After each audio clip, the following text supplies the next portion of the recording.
कंचन झा अहाँ सब गोटे के प्रणाम करै छी। आई हम छठि गीत गाबऽ जा रहल छी। एहि गीत के रचनाकार छथिन आदरणीय श्री नवोनाथ झा जी। आशा करै छी अहाँ सबके नीक लागत। आउ सुनी। छठी माई के करब पूजा माए से आशीष मांगब हो। छठी माई के करब पूजा माए से आशीष मांगब हो। आहो घटवा पर, आहो घटवा पर अभी है सूरज देव, दूधवा अर्घ देव हो।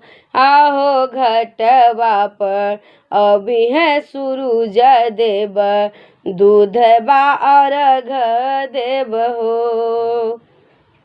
नहाए खाए करब हम खरना की राख बरतियानु हो। नहाए खाए करब हम खरना की राख बरतियानु हो।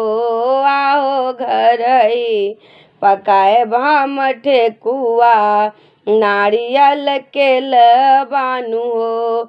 आहो घर हे पकाए हम ठेकुआ, नारियल के लबानु हो। आहो घटवा पर अभी है सूरज देव, दूधवा अर्घ देव हो। दौरा उठाए चलब घटवा, भजन करब रहियानु हो।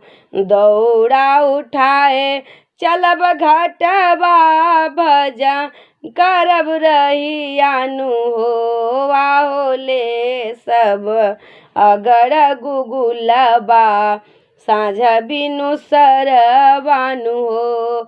आहो घटवा पर अभी है सूरज देव, दूधवा अर्घ देव हो।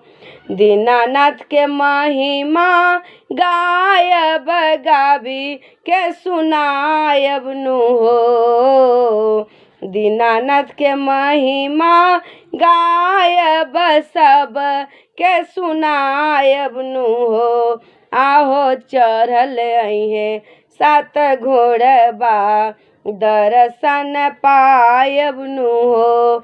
आहो चढ़ल अइहे दीनानाथ सात घोड़बा, दर्शन पाइब नु हो। आहो घटवा पर अभी है सूरज देव, दूधवा अर्घ देव हो। पनिया में ठारा बरतिया करता अरजियानु हो। पनिया में ठारा बरतिया करता अरजियानु हो। आहो छठी मैया दिहे धन बितवा, गोदिया ललन मानु हो। आहो छठी मैया दिहे धन बितवा, गोदिया ललन मानु हो।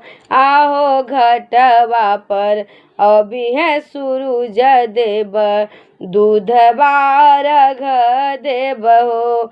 आहो घटवा पर अभी है सूरज देव, दूधवा अर्घ देव हो।